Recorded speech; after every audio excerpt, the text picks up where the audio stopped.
પેલું શાહબુદ્દીન સાહેબનું હળવું ફૂલ જોક યાદ આવી ગયો કે એક જગ્યાએ કોર્ટમાં કેસ ચાલતો હતો અને વકીલે પોતાના અસીલ વતી વાત કરી કે મારા અસીલને માથામાં વાગી ગયું ને મારા અસીલને પગ ભાંગી ગયો ને એટલી બધી દલીલ કરી કે જે પોતે ફરિયાદી હતો ને એ પોતે રડવા માંડ્યો. હવે તું શું કામ રડો છું? તારા વચ્ચે તો કહું છું તો કે ઓલો કે મને આટલું બધું લાગ્યું છે એ તો અત્યારે ખબર પડી એમ. એટલે 3-4 સ્લાઇડ જેટલું કામ મેં કર્યું છે એ તો મને અત્યારે ખબર પડી. સારી વાત છે. અને જનરલી આવું બધું માણસ વયો જાય પછી કહેવાતું હોય છે. મારી હાજરીમાં એ હું ભાગશાળી કલાકાર કહેવાઉં. એકવાર મારા નસીબને તમારે વધારી લેવા જોઈએ. હવે તમારી સામે હું સીધો વિષય ઉપર આવું, કારણ કે મારે પુસ્તક વિશે તમને બોલવાનું છે. એમને બહુ સરસ શિવાજી સામંતનો પરિચય આપી દીધો છે, એટલે ત્યાંથી હું વાતને આગળ જોડું છું કે વાણિજ્યના શિક્ષક હતા રાજારામ હાઈસ્કૂલમાં. એમાં જે રહી ગઈ બાબતો એક સરસ મજાનો લેખક જે 1940માં હાજરા જન્મે અને 2002માં આપણી વચ્ચેથી રજા લે, અને આ મૃત્યુંજયની ખાલી મરાઠી ભાષાની 1 લાખ નકલ વેચાઈ ચૂકી છે અને 5 એણે ગણી છે, પણ એકચ્યુઅલી 8 ભાષાની અંદર આ રાજસ્થાની અને બંગાળીમાં પણ આની લોકબોલીમાં પણ આના સંવાદો થયા છે. અને મજાની વાત એ છે કે મહારાષ્ટ્ર અને મહાભારતને કૃષ્ણ સાથેનો નાતો કંઈક અતૂટ છે. જેમ ગુજરાત તો ઘર છે ભગવાન શ્રી કૃષ્ણનું. ભગવાન 100 વર્ષ પછી ભારત તો ગમે ત્યાં જઈ શકતા હતા ને, મથુરા છોડી, અને એને 100 વર્ષ 25 વર્ષ પછી આમ ગણો તો અંદાજે કહું તો 100 વર્ષ ભગવાને બેટ દ્વારિકામાં પોતાના ફેમિલીને રાખ્યું છે અને દ્વારિકામાં પોતાની ઓફિસ રાખી છે. કોઈ માણસ પોતાના પરિવારને, આપણે પણ સામાન્ય પરિવારમાંથી છીએ બધાએ, આપણે આપણા ફેમિલીને હંમેશા સેફ સોસાયટીમાં ઘર રાખીશું. તો એ ભગવાનને ખબર હતી કે દુનિયાની અકિંચન નગરી જો કોઈ હોય તો એ બેટ દ્વારિકા છે, એ ગુજરાત છે. તો એ 5,500 વર્ષ પહેલાં કૃષ્ણ પરમાત્માને ગુજરાતની માટીમાં ઉપર અને ગુજરાતની સ્થિરતા ઉપર જે ભરોસો હતો, એ અત્યારે કાંઈ નવી કંપનીઓ ગુજરાતમાં આવે અને એ વિકાસ કરે એવું એ લોકો એવું કહે છે કે અમે લોકો વિકાસ કરી રહ્યા છીએ, પણ એકચ્યુઅલી એ કંપનીઓ પોતાનો વિકાસ કરવા અહીં આવે છે. એવું તો આપણે સ્પષ્ટપણે માનવું જોઈએ, કારણ કે આપણે સમૃદ્ધ હતા, જેથી દુનિયાભરને ખબર નહોતી કે સોનું શું કહેવાય. ત્યારે આપણી પાસે દ્વારિકા આખી નગરી સોનાની હતી. આ ભારત હતું, આ ગુજરાત હતું. અને એ સમયે મહારાષ્ટ્રનો અને કૃષ્ણનો નાતો, એક નાતો જે સીધો છે, કદાચ અમુક રેફરન્સ આપણે ભૂલી ચૂક્યા છીએ, આપણે બહુ ફાસ્ટ લાઈફમાં જીવીએ છીએ. ત્યારે યાદ કરાવી દઉં કે રૂક્ષ્મણીજીનું પિયર કોંડિડ્યપુર અમરાવતી જિલ્લામાં આવેલું છે. એટલે કૃષ્ણ ભગવાન ત્યાંથી ભાગ્યા હતા અને જે એમને રૂક્ષ્મણીનું હરણ કર્યું એ અમરાવતી જિલ્લાના કોંડિડ્યપુર ગામ, એ રૂક્ષ્મણીનું ગામ છે. 12મી સદીના અંતમાં સંત જ્ઞાનેશ્વરે મરાઠી ગીતા લખી, જે જ્ઞાનેશ્વરી ગીતા તરીકે પ્રસિદ્ધ થઈ. એટલે એ પણ કૃષ્ણ સાથેનો સીધો નાતો. અને માઝા વિઠ્ઠલા તરીકે ભગવાન શ્રી કૃષ્ણનું વિઠ્ઠલ સ્વરૂપની જે પૂજા સમગ્ર મહારાષ્ટ્રના ગણદેવતા જેવા વિઠ્ઠલ ભગવાનની પૂજા થાય છે, એ વિઠ્ઠલ અને રખુમાઈ એ પંઢરપુર મહારાષ્ટ્રના હતા. તો આમ ગણો તો મહારાષ્ટ્રને કૃષ્ણ સાથે એક અતૂટ 3 તાંતણા બંધાયેલા છે.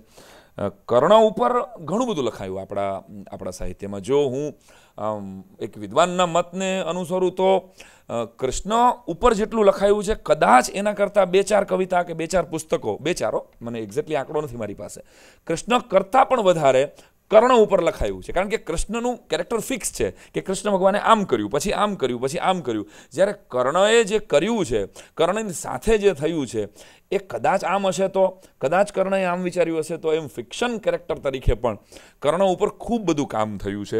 એ ખાલી તમને પહેલાં યાદ કરાવી દઉં તો મહાકવિ ભાસ, એટલે 1લી સદીની અંદર મહાકવિ ભાસે કર્ણભારમ નામનું એક બહુ નાનું પણ એક નૃત્ય નાટિકા જેવું સંસ્કૃતમાં પહેલું કાવ્ય લખ્યું. મહાકવિ ભાસ માટે એવું કહેવાય છે કે કાલિદાસ કરતાં પણ સિનિયર કહે છે, વિદ્વાનોનો થોડોક એમાં મત છે. પરંતુ એ કર્ણભારમ નામનું પહેલું કર્ણ ઉપરનું લખાયેલું 1લી સદીનું કામ હતું. ત્યારબાદ કર્ણ ઉપર એક ખંડ કાવ્ય કેદારનાથ મિશ્રએ લખ્યું.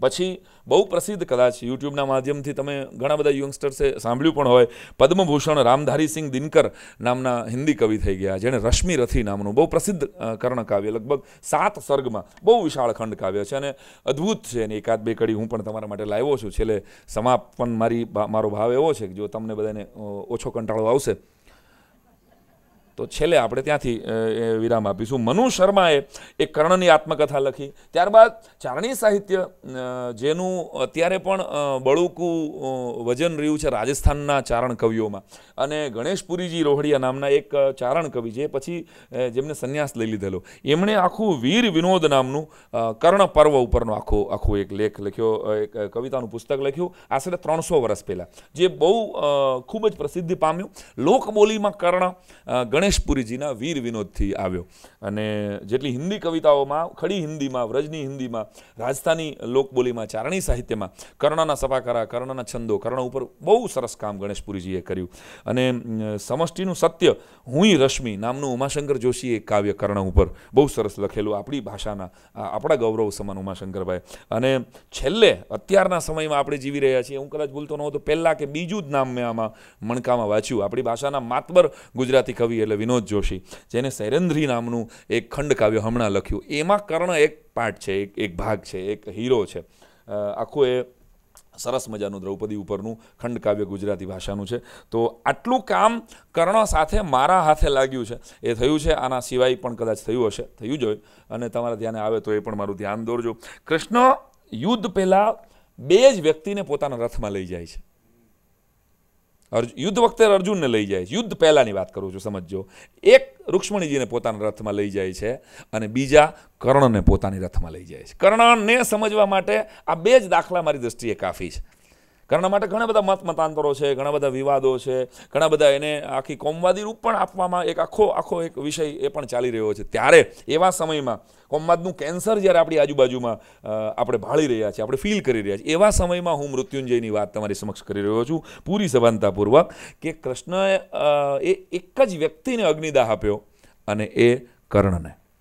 કર્ણની એકમાત્ર ઈચ્છા હતી કે મને અગ્નિદાહ કૃષ્ણ ભગવાન તમે આપજો. તો કૃષ્ણએ અગ્નિદાહ કર્ણને આપ્યો હોય. પાંડવો એક જ અવતારના સંસર્ગમાં આવ્યા હતા. અર્જુન હોવા છતાંય, યુધિષ્ઠિર હોવા છતાંય, ભીમ હોવા છતાંય, નકુલ ને સહદેવ હોવા છતાંય એ એક જ અવતાર એટલે કે શ્રી કૃષ્ણના જ સંસર્ગમાં આવ્યા. જ્યારે કર્ણ નસીબદાર હતો કે એ એક જ જીવનકાળ દરમિયાન 2 મહાપુરુષોને, 2 દેવ પુરુષોને, 2 અવતારોને મળ્યો, એક ભગવાન પરશુરામને અને બીજા શ્રી કૃષ્ણને. આઈ થિંક કે આ કર્ણનો પરિચય માટે કાફી છે. એટલે જ્યારે શિવાજી સાવંતે આ પુસ્તકમાં લખ્યું છે, આમાંથી હું જે કાંઈ હું લેસન કરીને આવ્યો છું, અને શિક્ષક છું એટલે એ મારી ટેવ રહે સ્વાભાવિક રીતે. આ કર્ણની ભાવકથાનું નામ મૃત્યુંજય શા માટે રાખ્યું છે એમણે? તો કે મૃત્યુના મહાદ્વાર પાસે પણ જીવનનો આટલો ધૂંધળો વિજય એકમેવ કર્ણએ જ અનુભવ્યો છે, તેથી આ ભાવકથાનું નામ મૃત્યુંજય રાખ્યું છે.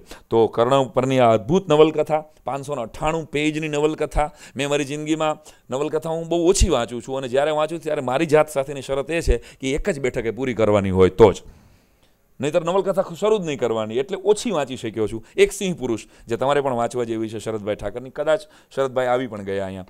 તો સિંહ પુરુષ એ સાવરકરના જીવન ચરિત્રની અદ્ભુત વાત નવલકથા છે. એક જ બેઠકે નવલકથા પૂરી થાય ને, તો જે ભાવ વિશ્વમાં, જે કેનવાસ એક લેખકે દોર્યો હોય ને, જે રીતે જ્યાં એ આપણને પહોંચાડવા માગે છે ને, ત્યાં તમે જઈ શકો. નહીંતર શું થાય કે આપણે પાછું બીજું કામ કરવા માંડીને વચમાં વોટ્સઅપના 2 મેસેજ આવી જાય ને, એમાં પાછા 4 ઇંચ વરસાદ પડી જાય ને, એ બધું ગાંધીગ્રામે વચમાં આવી જાય, એ બધું ગોટે ચડી જાય. એટલે મારી પ્રાર્થના છે કે વાંચકોએ નવલકથા જ્યારે વાંચો ને ત્યારે એટલું કરવું કે ભાઈ વાંચવી છે તો એક સાથે મોબાઈલને સાયલેન્ટ કરી અને એ શરૂ કરશો તો વધારે મજા આવશે. મેં 3 દિવસની અંદર આ નવલકથા જ્યારે પૂરી કરી, પછી આ થોડા ચીમડાઈ ગયેલા પાના છે, કારણ કે મેં વાંચી, પછી મારા દીકરાએ વાંચી છે આ, અને પરિવારના બધા સભ્યોએ વાંચી છે. 3 વખત મારી વાઈફે મને આમાં ગગલાવ્યો પણ છે કે હું પણ કર્ણની વાહે ચોઈટા છો, કાંઈ કામ ધંધો હોય કે નહીં, આવું પણ મેં આ નવલકથા વાંચતા દરમિયાન સાંભળ્યું છે. એટલે આ હું તમને ખાલી શરૂઆતની વાત કરું છું. કર્ણ ઉપરની આ અદ્ભુત નવલકથા, થોડોક પરિચય આપણે એના ફેમિલીનો કરી લઈએ. આ પુસ્તક વાંચશો એટલે તમને બધું જ થઈ જશે, પણ કદાચ તમને સમય ન રહે તો હું આજ તમને એક અત્તરીઓ બનીને અત્તરનું ભૂંભળું તમારા હથેળી ઉપર લગાડું છું, એની સુગંધ તમને મગમગતી રહે. કર્ણના પાલક પિતા તરીકે આપણે નામ પરિચિત હોય અધિરથ. ધૃતરાષ્ટ્રના સારથી હતા અને બહુ સંવેદનશીલ માણસ હતા. એ રાધા એની પત્નીનું નામ હતું, અને એ જ્યારે નિસંતાન હતા ત્યારે એને બેટી મળે છે. પછી રાધાને 2 સંતાનો થાય છે, 2 દીકરા થાય છે. એમાં એકનું નામ આમાં આવે છે શોણ, એટલે શત્રુંતપ, જેનો કર્ણ સાથેનો બહુ સારો નાતો રહ્યો છે, અને એટલે કર્ણને રાધેય પણ કહેવાય છે. તમે જુઓ ઘણા બધા મહાભારતમાં આપણે રાધેય કહેવાય, જેમ કુંતાના સંતાનોને કૌંતેય કહેવામાં આવ્યા, એમ કર્ણને રાધેય કહેવામાં આવ્યા. કર્ણની પત્ની, કર્ણનો પહેલો વિસામો એના જીવનનો વૃષાલી હતું, એનું નામ વૃષાલી હતું. કર્ણના જીવનનો એ પહેલો વિસામો તો એક સારથી કન્યા હતી, અને જેના હાથના ઘારવડા કર્ણને બહુ પ્રિય હતા. આશરે 40 જેટલા પુસ્તકોનો રેફરન્સ લઈ અને શિવાજી સાવંતે લખ્યું છે. આ પુસ્તકની આમ એક લીટીમાં વાત કહું ને તો કેટલાક વૃક્ષોના વર્ણનો, કેટલાક પક્ષીઓના વર્ણનો, કેટલાક શસ્ત્રોના વર્ણનો જે મારી જિંદગીમાં મેં પહેલી વાર સાંભળેલા. ઓહો, આટલા બધા શસ્ત્રો હતા, આટલા બધા બાણ. આપણને બાણ એટલે હું તમને પૂછું કે બાણના પેટા પ્રકાર તો આપણે નહીં આવડે, બિકોઝ આપણે તો યુદ્ધ જોયું જ નથી ને એક આખી પેઢીએ.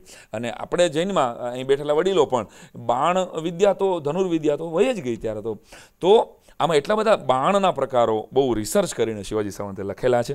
તો જેના હાથના ઘારવડા કર્ણને બહુ પ્રિય હતા. વેદવ્યાસજીએ કર્ણને એક બિરુદ આપેલું છે મહાભારતમાં કે સ્ત્રીઓનો પ્રિય કર્ણ. કર્ણ જ્યારે નીકળતો ત્યારે એક કૃષ્ણને જોવા માટે સ્ત્રીઓ ઉમટી પડતી એવું કહે છે મહાભારતમાં, અને બીજા એક કર્ણને જોવા માટે સ્ત્રીઓ પોતાના ઝરૂખા ખોલી નાખતી, કે આ રોજ સવારે અડધા પહોર સુધી કર્ણ ગંગાને અધવચ્ચે જઈ અને સૂર્યને અર્ઘ આપતો. અને ત્યારે એ જ્યારે પાછો વળે ત્યારે આખા શહેરની સ્ત્રીઓ એ કર્ણને મન ભરીને જોઈ. એટલો બધો દેખાવડો, એટલો બધો સરસ. આમાં કર્ણનું વર્ણન પણ આવશે. તો એ સાર્થક સ્ત્રીઓ પ્રિય કર્ણ, આ સાર્થક વૃષાલીએ કર્યું, એની પત્નીએ કર્યું. કારણ કે આગળ વાત હું કરીશ તમને કે વૃષાલી પહેલી પત્ની છે, અને પછી એ કર્ણને બીજી પત્ની માટેની પણ અનુમતિ આપે છે, બહુ સહર્ષ અનુમતિ આપે છે. સુપ્રિયા એ કર્ણની બીજી પત્ની છે, અને સુપ્રિયા અને વૃષાલી સાથે 9 સંતાનો, 9 દીકરા, વૃષસેન, બનાસેન, વૃષકેતુ, ચિત્રસેન, સત્યસેન, સુષેન, શત્રુંજય, દ્વિપ્તા અને પ્રસેન. આ સંતાનો, આ બંને સ્ત્રીઓથી કર્ણનો પરિવાર આગળ ચાલે છે. એનો ભાઈ શત્રુંતપ કર્ણનો બીજો વિસામો એના જીવનનો. પરંતુ વચ્ચે જ મહાભારતના યુદ્ધ પહેલાં ગોહરણના પ્રસંગે જ વિરાટ નગરીના યુદ્ધમાં શત્રુંતપ અર્જુનના હાથે મરાય છે. એની સાથે હતો અને એ મરાય છે. ત્યારે અજાણતાવશ કર્ણ અર્જુન વધની પ્રતિજ્ઞા લઈ લે છે. એને ખબર નથી કે અમારો ભાઈ છે. એ બધી જ વાત પાછળ, મહાભારતનું યુદ્ધ પણ નહોતું. વિરાટ નગરીના એક નાની એવી ઘટનામાં બંને સામસામે આવી જાય છે, અને એમાં એનો ભાઈ અવસાન પામે છે, જેની બહુ પ્રેમ કરતો હતો. કર્ણ નાનપણથી શોણ એમ પૂછ્યા રાખતો કે તારે કુંડળ છે તો મારે કેમ નથી? એનો જવાબ નહોતો કર્ણ પાસે. કર્ણને કુંડળ શું કામ છે, કર્ણને કવચ શું કામ છે, આનો જવાબ એને નાનપણથી મળતો નહોતો. એ સરસ વાત શરૂઆતના તબક્કામાં આવે છે. તો ભાઈ શત્રુંતપ એ કર્ણનો બીજો વિસામો છે. મેં કીધું એમ કે શોણની પત્નીનું નામ મેઘમાલા છે. એક આખો પરિવાર એકબીજા સાથે જોડાઈને બહુ બ્યુટિફુલ વેમાં શિવાજી સાવંતે લખ્યું છે કે આપણને એ લઈ જાય મહાભારત કાળમાં એક આમ પુસ્તક પરથી. તો હું ખોલતો જાઉં છું, ભેગો કહેતો જાઉં તમને. બહુ સરસ પ્રસ્તાવનામાં લખ્યું છે કે દરેક લેખકની પ્રસ્તાવના વાંચવી, આવી મારી પ્રાર્થના છે. કોઈ પણ પુસ્તક શરૂ કરો ને, કારણ કે એને શું કામ લખ્યું હોય ને એને 2 પેજમાં કહેવાનો પ્રયત્ન કર્યો હોય. તો અહીંયા લખે છે શિવાજી સાવંત કે એક અણધારી ઘટના બની. આપણા ગ્રહો જોરદાર હશે. ગામડામાં નાટક મંડળી આવતી, અને એ સમયમાં નાટકની પાછળ શું થાય છે એ જોવાનો, એ 13-14 વર્ષની ઉંમરે જેમ આપણને કુતૂહલ રહેતું, અંદર શું કરે છે આ બધા, બહાર નીકળે છે અહીં તો બોદર ચોપડી નીકળે છે, પણ એ આપણે બધા ગામડામાં જોયા છે ને એ દ્રશ્યો. અહીંયા શું થાય છે વાહે. અને આપણે એક પેઢીએ તો આખી ભવાઈ જોનારી છેલ્લી પેઢી, નાટકો જોનારી છેલ્લી પેઢી જે ભજવાતા ગામડામાં, કોઈ પણ જાતની બહુ ટ્રિક્સ વગર કે કોઈ ઝાઝા કોઈ આતશબાજી વગર, એકદમ સામાન્ય રીતે પાછળ પડદા પાછળ એક જણો બોલતો હોય, ખબર છે ને, અને આગળ ભજવાતું હોય નાટક. એ નાટક મેં મારા અમરનગરમાં જોયેલું. તો આવી રીતે અહીંયા પોતે પણ જાય છે અને નાટકની અંદર પાછળ જોવે છે. તો એની જિજ્ઞાસા જોઈ અને નાટક મંડળીવાળા બીજે દિવસે એમ કહે છે કે તું એક પાત્ર ભજવી દઈશ છોકરા. તો ત્યારે એક શિવાજી સાવંતને કૃષ્ણનું પાત્ર આપવામાં આવે છે, અને સામે એક બીજા છોકરાને કર્ણનું પાત્ર આપવામાં આવે છે. અહીંથી મૃત્યુંજયની શરૂઆત થાય છે. સાંભળજો, આ નવલકથાના મૂળ આલેખતા લખે છે શિવાજી સાવંત કે અંતરમાં ઊંડે શ્રીકૃષ્ણ રૂપે સાંભળેલી કર્ણની કેટલીક ઉક્તિઓ મારા અંતરમાં એવી ઊંડે ઉતરી ગઈ કે આજે પણ ભાવકથાના વટવૃક્ષના મૂળ તો મને અહીં જ દેખાય છે. ખાસ કરીને એના રથનો ચક્ર ધરતીમાં ખૂંપી ગયેલો જોતા શ્રીકૃષ્ણ હોવા છતાં હું મૂંઝવણને તે વખતે પી ગયો. તે આજે મને યાદ છે. કર્ણ પ્રત્યે એક ઉત્સુકતાભર્યું કુતૂહલ એક કિશોર અવસ્થાથી મારા હૃદયમાં વસી ગયું અને પછી કથારૂપે કર્ણ વિશે જે કંઈ સાહિત્ય પ્રાપ્ત થયું એ હું વાંચતો ગયો. કર્ણએ ઇન્દ્રને આપેલું કવચ કુંડળનું દાન એ મારો સૌથી પ્રિય વિષય હતો અને કવચ કુંડળ એટલે શું એ ઘણા બધા ગુરુદેવોને મેં પૂછેલું, એનું મને આજે પણ સ્પષ્ટ સંભારણ છે. તો અહીંયા એ પછી મહાભારત વિશે કથા સાંભળતા મને 4 વ્યક્તિ પ્રત્યે અત્યંત આકર્ષણ જન્મ્યું. શિવાજી સાવંત લખે છે, જ્યાં જ્યાં ત્યાં ઉથલપાથલ મચાવી દેતા સાંભળા કૃષ્ણ, સરશૈયા પર સૂતેલા ભીષ્મ પિતામહ, 16 વર્ષની નાની વયે ચક્રવ્યૂહના તમામ વ્યૂહ ભેદતો અભિમન્યુ અને ધરતીમાં ખૂપી ગયેલા રથચક્રને તમામ શક્તિથી ઉખેડતો અને સાથે દાંતેથી બાણ છોડતો કર્ણ. આ 4 પાત્રો ક્લોઝ ટુ હિઝ હાર્ટ, એમ શિવાજી સાવંત લખે છે. અને એમાંથી એ 4માંથી સિલેક્ટ કરે છે કે મારે કર્ણ વિશે કંઈક લખવું છે. તો અહીંયાથી વાર્તા આગળ બહુ સરસ જાય છે. શિવાજી સાવંત ઉપર પણ કેદારનાથ મિશ્રના ખંડકાવ્યની અસર જોવા મળે છે. જો કોઈ કેદારનાથ ક્યારેક હાથવગું આવે, હિન્દી સાહિત્ય આપણે બહુ વાંચતા નથી હોતા, બહુ સરસ એને કર્ણ ઉપર કવિતા જે ખંડકાવ્ય લખેલું છે એની અસર એ પોતે પણ અહીંયા એને નોંધ્યા છે. એના શબ્દો પણ અહીંયા સરસ રીતે નોંધ્યા છે. પરંતુ એણે જે મારે વાર્તામાં તમને આગળ લઈ જવા છે, આ 10 વિભાગમાં આ વાર્તા પાત્રની વાત કરે છે. એટલે એ કર્ણ લખ્યું હોય તો પછી કર્ણ એ આખા 20-22 ચેપ્ટરને લઈ જાય. કુંતી લખ્યું હોય તો એ 20-22 ચેપ્ટર કુંતી પોતે કહેતી હોય. એટલે આમ ગણો ને તો આમ એક નવલકથા છે, પરંતુ એના મુખ્ય પાત્રો અલગ અલગ રીતે આખી વાતને લઈ જાય છે બહુ સરસ રીતે. મેં તમને કીધું એમ કે બાળપણની એની વાત આવે છે. કુંતાએ છોડી દીધો, સૂર્યની અંદરથી જન્મ થયો. કુંતાની વાત પણ આગળ આવે છે, પરંતુ કુંતાનું સાચું નામ પૃથા હતું. બાળપણનું નામ પૃથા હતું. મથુરાના રાજા યાદવ રાજા સુરસેનની દીકરી હતી, પરંતુ સુરસેન અને કુંતીભોજ બંને માસીના હતા. એટલે કુંતીભોજ નિસંતાન હતો. અને એકવાર મૃગયા ખેલવા ગયા ત્યારે કુંતીભોજ બહુ થાકી ગયો, મારો તો દીકરો નથી ને ભાઈ, મને તો અહીં સિંહ ફાડી નાખે તો શું એમ. આવી વાત થઈ ત્યારે એમ કીધું કે મારે જે પહેલું સંતાન આવશે ને એ હું તને આપી દઈશ. આ વચન હતું. અને આપ જાણો છો કે 5,500 વર્ષ પહેલાં વચનની કેટલી કિંમત હતી. એટલે ભોજપુરીનો રાજા કુંતીભોજને સુરસેને પોતાની 13-14 વર્ષની દીકરી, એકદમ સ્વરૂપવાન દીકરી કુંતી, એને આપી દીધી કે ભાઈ મેં તને વચન આપ્યું હતું. અને 14 વર્ષની પૃથા એ પોતે ગઈ અને કુંતી તરીકે એ પ્રસિદ્ધિ પામી. કુંતીભોજની દીકરી તરીકે જ આપણે ઓળખીએ છીએ, એકચ્યુઅલી એની દીકરી નહોતી. તો સુરસેને વચન આપ્યું અને એ કુંતીભોજ પોતે પછી નિસંતાન હતો અને બહુ સરસ રીતે કુંતીને બધું ધ્યાન આપી દીધું, રાજ આપી દીધું, બેટા તું ચલાવ. 14-15 વર્ષની ઉંમરે દુર્વાસા પધાર્યા કુંતીભોજના ઘરે. અને દુર્વાસાએ કીધું કે મારે 1 મહિનાનું અનુષ્ઠાન કરવું છે. હવે દુર્વાસાનું અનુષ્ઠાન એટલે જાણો છો કે દુર્વાસા તો ગમે તે એ સહેજ અમથું ક્યાંય ડિસિપ્લિનમાં જરાક માથાકૂટ થઈ જાય તો એ ત્યાં શ્રાપ આપી દે. આપણે બધા જાણીએ છીએ. એક સમયે તો બ્રાહ્મણો શ્રાપ આપવા માટે જ પ્રસિદ્ધ હતા. હવે આશીર્વાદ દેવા માટે ઘણી વાતો કરે છે કે આશીર્વાદ આપો, પણ બ્રાહ્મણોના શ્રાપ બહુ ફેમસ છે, આશીર્વાદ એટલા ફેમસ નથી. એ શ્રાપમાં પણ આશીર્વાદ હતો આમ ગણો તો. જુઓ તો અહીંયા એ મહાભારતની આ વાત, મારી વાત સાથે તમે સહમત થશો. દુર્વાસાએ 1 મહિના સુધી, એટલે કુંતીભોજને શું હતું કે દુર્વાસા મારી નાનકડી દીકરી ઉપર તો ગુસ્સો નહીં કરે. એટલે કુંતીને, પૃથાને એ સેવા આપવામાં આવી કે તારે જ ધ્યાન રાખવાનું છે. અને 24/7 પૃથા છે, કુંતી છે, એ આખો દિવસ કાંઈ બીજું કામ ન કરે, મહારાજ બહાર નીકળે એને જે જોઈએ છે એનું ધ્યાન રાખે. અને દુર્વાસા ઋષિ એટલા બધા એની ઉપર ખુશ થઈ ગયા કે 1 મહિના પછી જ્યારે અનુષ્ઠાન પૂરું થયું ત્યારે આપ જાણો છો કે ઋષિમુનિઓ જ્યારે પણ કોઈ અનુષ્ઠાન પૂરું કરે ત્યારે એનું તપ આપીને જાય. અડધી રાતે કુંતાને બોલાવી એની માથે હાથ મૂકી એની પર જળનો છંટકાવ કરી અને દુર્વાસા ઋષિએ કહ્યું કે જ્યાં બેટા હું તને આશીર્વાદ આપું છું, આ મારા 1 મહિનાના અનુષ્ઠાનનું તને ફળ છે. તું 5 તત્વમાંથી જે તત્વનું સ્મરણ કરીશ ને એ તારા પેટે અવતાર લઈને જન્મશે અને તું સમગ્ર ભારત વર્ષનો આર્યવર્તનો ઇતિહાસ બદલનારી સ્ત્રી બનીશ.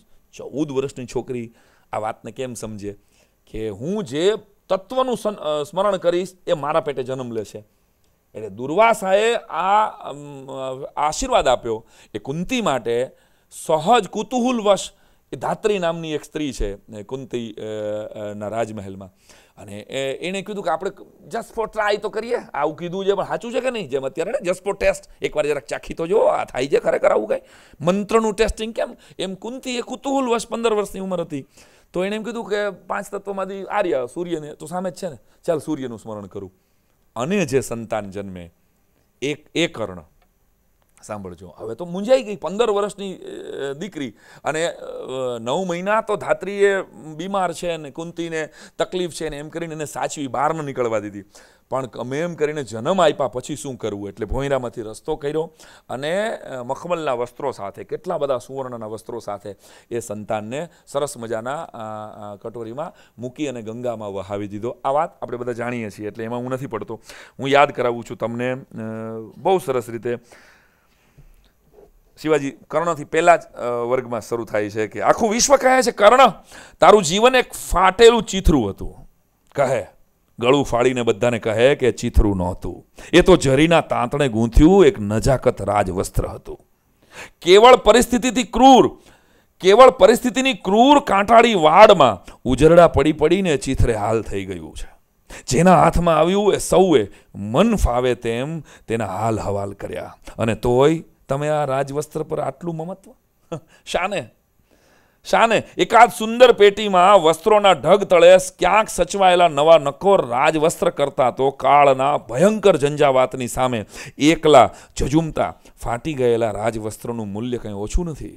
આજ સૌને તે ઉઘાડી આંખે જોવા દે, કાન ખોલીને સાંભળવા દે.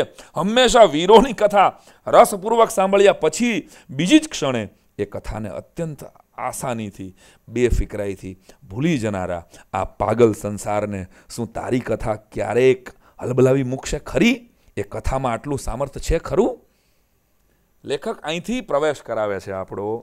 હું થોડુંક ચાટણ દઈને, નહીંતર તમે વાંચશો નહીં પાછા કોઈ. હવે અમે કહી દીધું છે, હવે આપણે ક્યાં વાંચવાની જરૂર છે?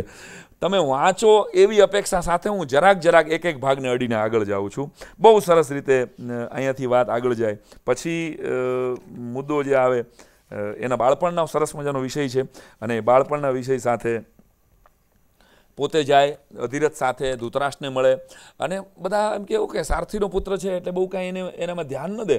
એની ઈચ્છા હતી એનું બાળપણ વીતે. બાળપણના સરસ પ્રસંગો છે લગભગ 50 પેજની અંદર. પછી આવે કે મારે તો શસ્ત્રવિદ્યા શીખવી છે, ને એ સમયે ક્ષત્રિયો સિવાય કોઈને શસ્ત્રવિદ્યાનો તો હક જ નહોતો.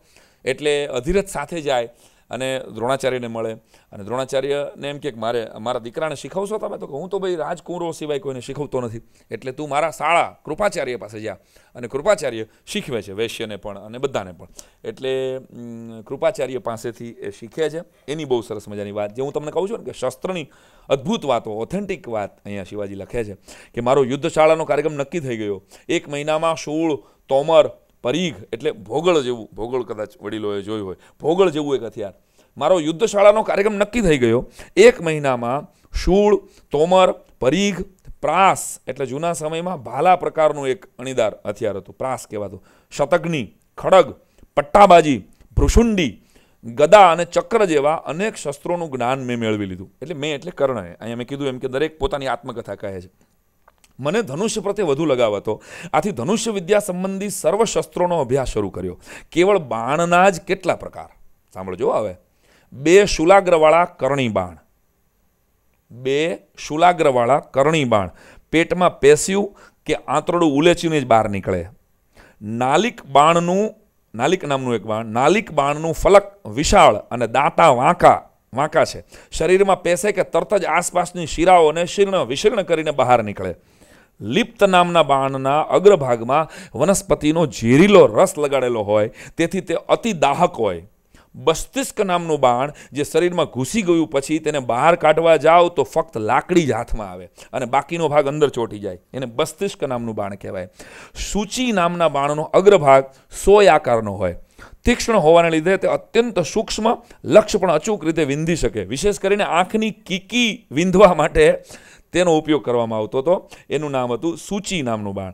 અને જીહમ નામનું બાણ, જીહમ નામનું બાણ જ્યારે છૂટે ત્યારે જાય વાંકું ચૂકું પરંતુ લક્ષ્યને બરાબર સાધે. આ ઉપરાંત ગવાસ્થિ એટલે કે બળદના હાડકાના, ગજસ્થિ એટલે હાથીના હાડકાના, કપીશ એટલે કાળા રંગના, પૂતી એટલે તીવ્ર ગંધનું, કંકમુખ, સુવર્ણપંખ, નારાજ, અશ્વારથી, અંજલિક, સન્નત પર્વ, સર્પમુખી જેવા અનેક પ્રકારના બાણ હતા. એ બધા જ બાણ કઈ રીતે ફેંકાય તેનું શિક્ષણ મારે જાતે જ લેવાનું હતું. મારી વિદ્યાર્થી અવસ્થાની પ્રત્યેક ક્ષણ આ કાર્યમાં વિતાવવાની હતી. પહેલાં મને 3 પ્રત્યે પ્રેમ હતો. ગંગા માતા, સૂર્યદેવ અને રાધા માતાએ અતિશય પ્રેમથી દીધેલી ચાંદીની ડબ્બી પ્રત્યે, પરંતુ યુદ્ધશાળામાં પ્રવેશ્યા પછી એકનો ઉમેરો થયો, અને એ છે ધનુષ અને બાણ. તો અહીં આગળ વધે છે વાર્તા. શસ્ત્રજ્ઞાનની બાહુકંટક નામનો જે દાવ હતો ને, એમાં કર્ણની માસ્ટરી હતી. એટલે કે જેનાથી ગદાધારી ભીષ્મને પણ એ મૂંઝવી શકે એવો એક જ દાવ જે કર્ણને આવડતો હતો એ બાહુકંટક દાવ હતો, જેનાથી એને જરાસંઘ ને ફીણ આવી ગયા હતા એક વખત કે આ કર્ણ મારી નાખશે મને. જરાસંઘને બે જ જણાથી ડર હતો, એક ભીમથી અને બીજા કર્ણથી. પણ પછી આગળ જતા જરાસંઘ અને કર્ણ બંને મિત્ર બને છે. પણ આ બાહુકંટક દાવમાં કર્ણની માસ્ટરી હતી. એવી અહીં સરસ આવી કેટલીક બધી સરસ મજાની વાતો જે આમ હાસ્યામાં ધકેલાઈ ગઈ હોય એ આપણને આ પુસ્તકમાંથી જાણવા મળે છે. એથી આગળ વધું તો પછી અશ્વસ્થામાં એનો મિત્ર બને છે, દુર્યોધન એને મદદ કરે છે. આ બધી વાતો જાણીતી છે, એને હું નથી અડતો, પણ તમને જેમાં મજા પડે, મને જેમાં મજા પડી છે એ હું થોડુંક ટીક કરીને લઈ આવ્યો. અશ્વસ્થામાં પ્રત્યેનો પ્રેમ મારો, એટલે કર્ણનો પ્રેમ ગાઢ સ્નેહમાં પરિણમ્યો હતો. આખા હસ્તિનાપુરમાં એ એક જ મારો જાણે જીગરજાન મિત્ર હતો. એક દિવસ હું એને ગંગા કાંઠે જઈને વાતો કરતા હતા. હું અને એ ગંગા કાંઠે બેસીને વાતો કરતા હતા. સહજ વાતમાં એણે કહ્યું કે કર્ણ, તું મને ખૂબ ગમે છે. એનું કારણ માત્ર તારો સ્વભાવ જ નહીં, પરંતુ તારું સુંદર શરીર પણ છે. કર્ણે કહ્યું, હું શું ખૂબ સુંદર દેખાઉં છું? હા, તને કલ્પના પણ નહીં હોય. તું રોજ સવારે જ્યારે ગંગામાં સ્નાન કરીને છેક બળબળતી બપોરે પાછો ફરતો હોય છે, ત્યારે નગરની સ્ત્રીઓ સમાજની લોકલાજ વિસારે પાડી કાંઈક નિમિત્ત ઊભું કરી અને ભવનના ગવાક્ષ ખોલી નાખે છે, કેવળ તને જોવા માટે. ઓહ, અશ્વસ્થામાં આ તું શું બોલે છે? જો એમ જ હોય તો મારે આજથી ગંગાનો માર્ગ બદલવો પડશે, ગંગા કાંઠે જવાનો માર્ગ બદલવો પડશે.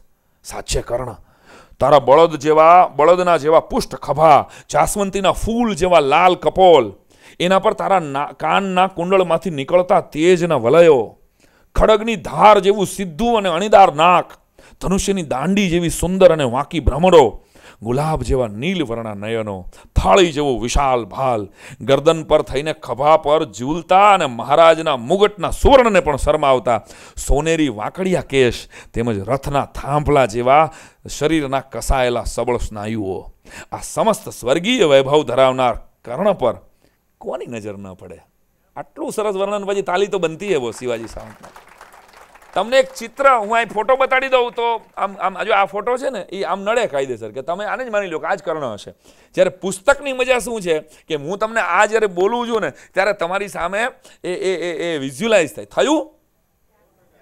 Thank you. તો અમારો ધક્કો વસૂલ છે, નકર પછી બીજી વાર બેંકમાં લોન માટે જ આવીશ, પુસ્તક માટે નહીં આવું.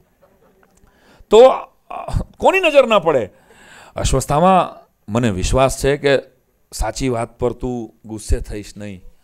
હા, બોલ કર્ણ, તારા પિતાજીને કેમ આમાંની એક પણ ચીજ આકર્ષી શકી નહીં?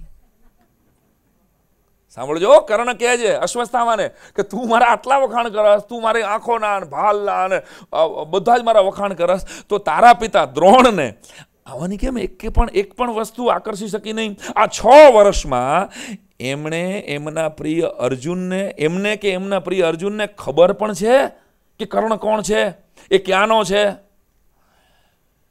સાચી વાત છે કર્ણ, પરંતુ તારી એકની જ માત્ર આ દુઃખદ સ્થિતિ નથી. શસ્ત્ર વિદ્યા શીખવા નિમિત્તે નિષધ પર્વત પરથી સેંકડો જોજન પાર કરીને આવેલા નિષધરાય હિરણ્યધૂનના પુત્ર એકલવ્યની પણ આ જ દુઃખદ સ્થિતિ છે.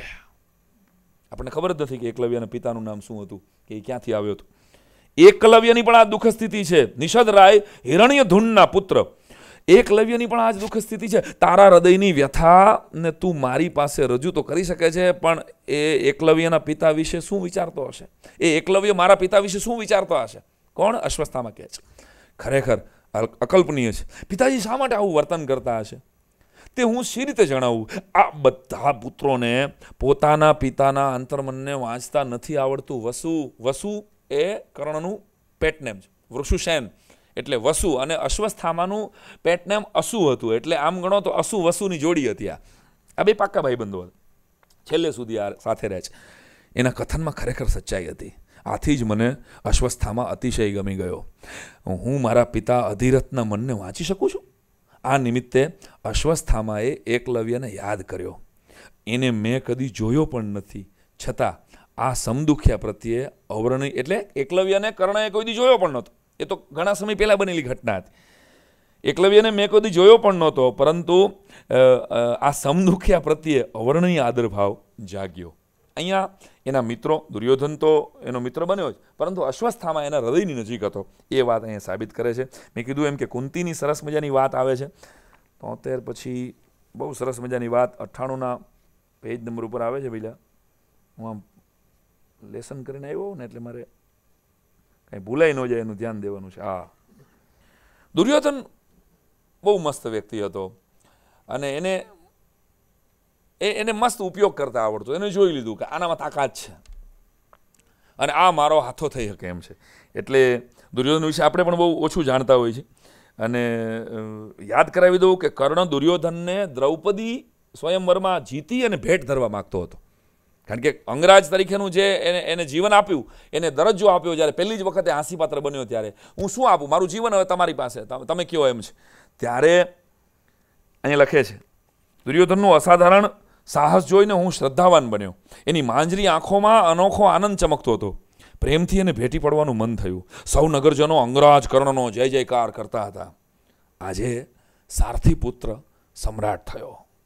6 વર્ષમાં જે ગુરુ દ્રોણે ન કર્યું, જે કૃપાચાર્યએ ન કર્યું, ભવિષ્યમાં ક્યારેય કોઈ કરવાના નહોતા, એ આજે એક જ પળમાં દુર્યોધને કરી બતાવ્યું.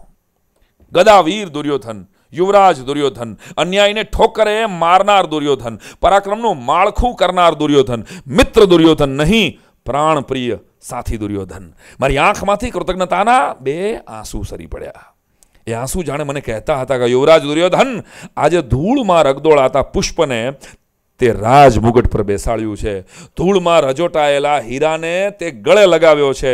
અપમાનને સમયે તે મને સહારો દીધો છે. હવે મારું સમસ્ત જીવન તારી પર કુરબાન, ફક્ત તારી પર જા.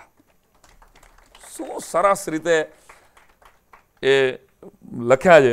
અહીંયા આપણે દુર્યોધનને સમજવા જોઈએ. દુર્યોધન અને કર્ણ વચ્ચે દોસ્તી તો થઈ ગઈ, એ પળ હતી જ્યારે સાચવી લીધી દુર્યોધને. પરંતુ સ્વયંવરની અંદર જ જ્યારે દ્રૌપદીનો સ્વયંવર થયો ત્યારે કર્ણના લગ્ન થઈ ગયા, દુર્યોધનના લગ્ન બાકી હતા. અને એ સ્વયંવર વખતે કર્ણનો પ્રથમ પુત્ર સુદામન એની સાથે આવેલો અને એમાં નાનું એવું યુદ્ધ થઈ જાય છે. દુર્યોધન આ બાજુ કર્ણ અને આ બાજુ અર્જુન વચ્ચે. આપ જાણો છો કે ત્યારે આવેલો ગંગા કાંઠે, અને ત્યારે સુદામન હણાઈ જાય છે. પહેલો દીકરો સુદામન નામનો એ અર્જુનના હાથે હણાઈ જાય છે. ત્યારે અજાણતા ગંગા કાંઠે અગ્નિદાહ દેતા દેતા અર્જુન, તે મારો પુત્ર હણ્યો છે, હવે હું પણ તારો પુત્રને હણીશ ને ત્યારે મારો દાહ શાંત થશે, આવી પ્રતિજ્ઞા કર્ણએ લઈ લીધી. દુર્યોધનના લગ્ન કલિંગના રાજા ચિત્રાંગદની પુત્રી ભાનુમતી સાથે થાય છે. આ બધા પાત્રોના નામ અત્યારે થોડાક ક્યાંક કોકને એમ લાગે, પણ હું જરાક આમાં આવ્યો જ છું તો જરાક હું ડિટેલ કરીને જાઉં ને યાર. જેમ ભીષ્મ કાશીરાજની કન્યાનું હરણ કરી આવ્યા હતા, યાદ છે? અંબાલિકા અને અંબિકા ત્રણેયનું. એવી જ રીતે સેમ ટુ સેમ સ્વયંવરમાં ગયા ભાનુમતીના, અને દુર્યોધનને ઈશારો કર્યો કર્ણએ કે ખભે લઈ લે, આપણે આ જીતી નહીં શકીએ. આ બધા બહુ કાશી રાજા બધા જાજા આવ્યા, ભાનુમતીને ખભા ઉપર બેસાડીને હરણ કરીને ભાગ્યા. પાછળ બધા જ રાજાઓ સામે કર્ણ એકલો લડતો ગયો, કોઈ પહોંચી ન શક્યું, અને ભાનુમતીએ એનું હરણ થયું રીતસરનું. હવે અહીંયા તો હરણ થાય એટલે એ પતિ બનતા, એ સમયની તો આપને ઘટના ખબર છે, એમાં ઘટનાની દુર્ઘટના પણ આપણને ખબર છે. ભાનુમતી બહુ હોશિયાર હતી. સ્ત્રીઓ પોલિટિકલી આગળ છે એ આજકાલની વાત નથી, અહીંથી હું સાબિત કરી શકું. ભાનુમતીએ લગ્નની હા પાડી કે દુર્યોધન, મને તમારી સાથે લગ્ન કરવામાં કાંઈ વાંધો, તમે તો કુરુરાજ છો, મારી એક શરત છે. તો શું? તો કે મારી એક પ્રિય બેનપણી છે ને સુપ્રિયા, એની સાથે તમારા મિત્ર કર્ણને પરણાવો. સાંભળજો, કઈ શું કામ મંથરાણ લાવી હશે ભાઈ? અયોધ્યામાં દાસી નહીં હોય અને આવી એવું બતાડે છે, એવી કુરૂપ શું કામ લઈ આવ્યા હશે? આ વિચારવા જેવું નથી. એક પાત્ર પિયરવાસમાં રાણી પોતાની સાથે રાખતી, જેથી કરીને પોતાની વાત પોતાના વિશ્વાસે પહોંચાવી શકે. આ હોશિયાર હતી. આટલી આપણે કહીએ કે હમણાં બધી ભણતી થઈને હમણાં બધા, ના એવું નથી, બહુ હોશિયાર છે આપણા કરતા. આવા વેમમાં ન રહેતા. પતિદેવો જાગો, ગ્રાહક જાગો, એ હંમેશા હોશિયાર હોય. ભાનુમતીએ જીદ લીધી કે મારી પ્રિય સખી સુપ્રિયા કર્ણ સાથે લગ્ન કરે. અરે કે પણ કર્ણ પરણેલો છે, એની વૃષાલી છે, એનો દીકરો સુદામન હમણાં મરાઈ ગયો, અરે તું કેવી વાત કરે છે? તો કે તમે કહેશો એટલે કર્ણ ના નહીં પાડે. અને ખરેખર એવું જ થયું કે લગ્ન થઈ ચૂક્યા છે અને કર્ણને બોલાવીને કીધું. દુર્યોધન પણ ટેસ્ટિંગ કરે છે કે કર્ણ હું કહું છું એવું કેવું કરી શકે છે, તો આ મારી ઉપર ધ્યાન દઈ શકશે. સાંભળજો, મહાભારતના યુદ્ધના, કુરુક્ષેત્રના યુદ્ધના પહેલા કર્ણને કેટલી બધી વાર દુર્યોધન માપી લે છે કે આ કરે છે આવું. ત્યારે સુપ્રિયાના લગ્ન કર્ણ સાથે થાય છે આવી રીતે, ભાનુમતીને પ્રતાપે, અને આવી રીતે સરસ રીતે. અને વૃષાલી બહુ સારથી કન્યા હતી અને બહુ સરસ રીતે હૃદયથી સુપ્રિયાને પણ સ્વીકારે છે. અને વૃષાલી અને કર્ણ વચ્ચે લગભગ તમે આગળ જાઓ એટલે બહુ સરસ મજાના સંવાદ છે. બંનેનો પ્રેમ બહુ સરસ રીતે શિવાજી સાવંતે બતાવ્યો છે કે વૃષાલી અને સારા દિવસો છે અને વૃષાલી કહે છે કે આવું શું બોલો છો તમે, આપણે ઘેર પુત્ર જન્મ થવાનો છે. એ સમાચાર દુઃખદ કઈ રીતે હોઈ શકે? હા વૃષાલી, તારી કુખે જન્મનારો નિર્દોષ પુત્ર આ રાજમહેલમાં કર્ણપુત્ર તરીકે ઉછરશે, પણ કાલ સવારે તે સમાજમાં હળહળતો થશે, હળતો ભળતો થશે, ત્યારે સૌ એને સૂતપુત્ર કહીને ચીડવશે. જે ધીરજથી એના પિતાએ કડવા ઘૂંટ પચાવ્યા છે એ ધીરજથી શું મારો દીકરો એ ઘૂંટ પચાવી શકશે? નહીં વૃષાલી, કર્ણના પરાક્રમના નગારા વ્યર્થ છે. સમાજની જડ રૂઢિઓ પાસે વ્યક્તિના જીવન, ધ્યેય, આશા, આકાંક્ષા બધું ધૂળ બરાબર નથી. શું જો એ સૂતપુત્ર હોય અને એને એમ કહીને કોઈ બોલાવે તો એમાં અપમાનની વાત ક્યાં આવી?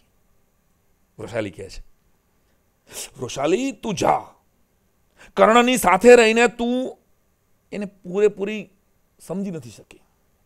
એવું નથી સ્વામી, મને એમ કહો કે તમને તમારા કુળનું ગૌરવ કેમ નથી? તમે સૌને અભિમાનથી જ કેમ કહેતા નથી કે હા હું સૂતપુત્ર છું, મારા પુત્રો, મારો વંશ આ બધા જ સૂતપુત્રો છે? આમ કહેવામાં તમને વાંધો શું છે? વૃષાલી, એ માટે છેલ્લા 25 વર્ષથી મેં મનને મનાવવાનો પ્રયત્ન કર્યો છે, પરંતુ મારું મને વાત સ્વીકારવા જ તૈયાર થતું નથી કે હું સૂતપુત્ર છું. હવે એ વાતનું મને અભિમાન હોવું જોઈએ પણ થતું નથી. તેનું શું? તો હું સૂત કન્યા છું, તમારી પત્ની છું, એ સત્ય પણ તમને કદી આનંદિત નહીં કરતું હોય. કેમ? હાય હાય, શું એક પત્ની જ કહી શકે આ હું સૂત પુત્ર છું, એ વાત તમને કોઈ દી આનંદિત નહીં કરી શકતી હોય. કેમ? નહીં વૃષાલી, એવું નથી. તું, શોણ, માતા રાધે, પિતા અધિરથ અને દુર્યોધન અને મારો અશ્વસ્થામા, એ સૌના પ્રેમનો મને ગર્વ છે. તારા વિશે મને કહેવાની ક્યારેક તક મળશે ત્યારે હું કહીશ કે શું કહેશો તમે? સાંભળજો, કર્ણના મોઢામાં કેવો સંવાદ મૂક્યા છે શિવાજી સાવંત. મેં તને આજ સુધી એ કહ્યું નથી, પણ હવે કહું છું કે વૃષાલી મને પત્ની રૂપે મળતી હોય તો એ સારથી કુળમાં હું 110 જન્મ લેવા તૈયાર છું. સાંભળજો, એક આખા મહાભારતમાં, આખા કર્ણ પર્વમાં હું સૂતપુત્ર છું એ સ્વીકારવા તૈયાર નથી થતો. એ પોતાની પત્નીનો હાથ પકડી અને એમ કહે છે હું 10 વખત જન્મ લેવા તે. આ તાકાત પ્રેમની છે, આ તાકાત એક સ્ત્રીની છે. એક તાલી તો બનતી છે સ્ત્રી માટે, જેણે જખમો ભર્યા કર્ણ આટલો ઘાયલ હતો. અને પછી આગળ વાત ચાલે છે અને ખતરનાકમાં ખતરનાક ઘટના ઘટે છે. બહુ હિસ્ટોરિકલ છે એટલે આપણે બધા જાણીએ છીએ એ વાતોને છોડી દઉં છું, જેમ તમે સમજી શકો છો એમ કે પછી પાંડવોને કાઢી મૂક્યા અને પછી પાછા આવ્યા અને પછી ચીરહરણ થયું. અને એ અહીંયા શિવાજી સાવંતનો હીરો કર્ણ છે એટલે ક્યાંક એણે બહુ સરસ રીતે કર્ણને વધારે સ્વાભાવિક છે ને કે જેના આપણે ત્યાં તમે ગરુડ પુરાણ વાંચો કે શિવ પુરાણ વાંચો તો શિવે જ કેન્દ્રમાં હોય, દેવી ભાગવત વાંચો તો દેવી જ કેન્દ્રમાં હોય. એવું દરેક નવલકથાકારમાં પણ થાય ને સ્વાભાવિક રીતે. હું જ્યારે તટસ્થ રીતે જોવા બેસું ત્યારે કે એના હીરોને એને કેન્દ્રમાં રાખ્યો છે. એટલે ક્યાંક તમે મહાભારતનો કર્ણ વાંચો, એકવાર વાંચી તો લેવો જ જોઈએ તમારે જો સમય મળે તો. જો તમે કર્ણ ઉપર વાંચવા માગતા હો તો તમને ખબર પડે કે ઓકે એ કર્ણ આ શિવાજી સાવંતનો કર્ણ છે, એટલું પણ આપણે યાદ રાખવું જોઈએ. આમાં તમે સમજી ગયા હું શું કહેવા માગું છું એ. તો અહીંયા ઘટના ઘટે છે, જુગારમાં બધું હારી જાય છે અને ત્યારે દ્રૌપદી સ્ત્રીઓને સામાન્ય ગણીને તેના શીલના રક્ષણાર્થે લોહીની નદીઓ વહેલાવનાર કોઈને કોઈ નર શાર્દુલે એક સમયે સજાવેલા આસન પર તમે દરેક જણ બેસી ચૂક્યા છો. સાંભળજો શબ્દો. આ નિર્જીવ આસનનો એક એક ટુકડો આજે જીવંત બનીને ગર્જના કરીને યાદ દેવડાવશે કે સ્ત્રીનું શીલ એ કોઈ દ્યુતના સોગઠા નથી જેને ચોપાટમાં વીંટાળી દેવાય. ધારો તો એને હાથમાં લઈ અને ધારો ત્યારે તેને હાથમાં લઈને પાસાની જેમ ફેંકી શકો. સ્ત્રીની વિડંબના કરનારા હાથ સમાજ કે રાજ્યને વિનાશની ગર્તામાં ધકેલી દેવા કારણભૂત બનશે. આપ સૌનો જન્મ એક વત્સલ સ્ત્રીની કુખે થયો છે. એ પણ તમે શું આજે ભૂલી ગયા? કે કહો પોતાની માને સામી છાતીએ ધાવ્યો હોય એવો કોઈ મરદ જીવંત છે આ સભામાં? ચારે બાજુ સ્મશાનવત શાંતિ છવાઈ ગઈ. દુશાસનની પકડ ઢીલી પડી. શાંત જળમાંથી રૂપેરી માછલીઓ અળગી પડી, ઉછળીને પાણી પર કૂદી આવે. આય હાય, શું રૂપક છે! શાંત, ફરીવાર કહું છું, તમે માણજો યાર આને.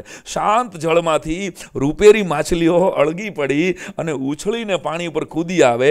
એમ દુર્યોધનનો ભાઈ વિકર્ણ ઊભો થયો અને હાથ ઊંચા કરી પોતાના વડીલ ભાઈ દુશાસનને અધિકાર વાણીમાં કહ્યું કે દુશાસન, પાંચાલીના દેહને સ્પર્શ કરવાનું સાહસ છોડી દે. સૌ સભાજનો સાંભળી લો કે મહારાણી તપતી, નલિની, ભૂમિની, સુદક્ષિણા, વીરજા, દેવયાની, ગંગા અને સત્યવતી વગેરેથી શોભતી આ રાજસભા છે. અહીં રાજસ્ત્રીને અન્યાય કરવો એ મંદિરની પ્રત્યક્ષ દેવોની મૂર્તિઓને પગ તળે કચડી નાખવા બરાબર છે. જો પતિ દૂતમાં જાતને હાર્યો છે તો એને પોતાની પત્નીને હોડમાં મૂકવાનો સહેજે અધિકાર નથી. અન્યાયના ઓથે ચાલતા રાજકારણ, સમાજ કે ધર્મ વિશ્વના પ્રવાહમાં લાંબો સમય ટકી નથી શકતા. અંધ અને મૂર્ખ સભાસદો એક રજસ્વલા, એક વસ્ત્રા સ્ત્રી પર વીર સભામાં કરેલો આ હળહળતો અન્યાય છે. આપને મહારાજ આયુ, નહુષ, યયાતિ, પુરુ, હસ્તી, અજમીઠ, સંવરણ, કુરુ, જન્હુ, પ્રતીપ અને આપણે શાંતનુના વંશજ છીએ એ સૌ નથી જાણતા? કહો આપણા એક પણ પૂર્વજના જીવનમાં ક્યારે આવો કાળો દિવસ આ સભાગૃહે જોયો છે ખરો? જે સભાગૃહમાં દિગ્વિજયના અશ્વમેઘના અશ્વ મોકલીને હિમાલયને બાંધવાનો વિચાર વિમર્શ કર્યો છે, એ જ સભાગૃહમાં આજે એક અબળાના શીલ રક્ષણ માટે વિલાપ અને હિબકા સંભળાઈ રહ્યા છે. અને એ પણ કુરુક્ષેત્રની પુત્રવધૂના. ધન્ય છે કુરુના રાજ સિંહાસનને અને ધન્ય છે આ યોદ્ધાઓને.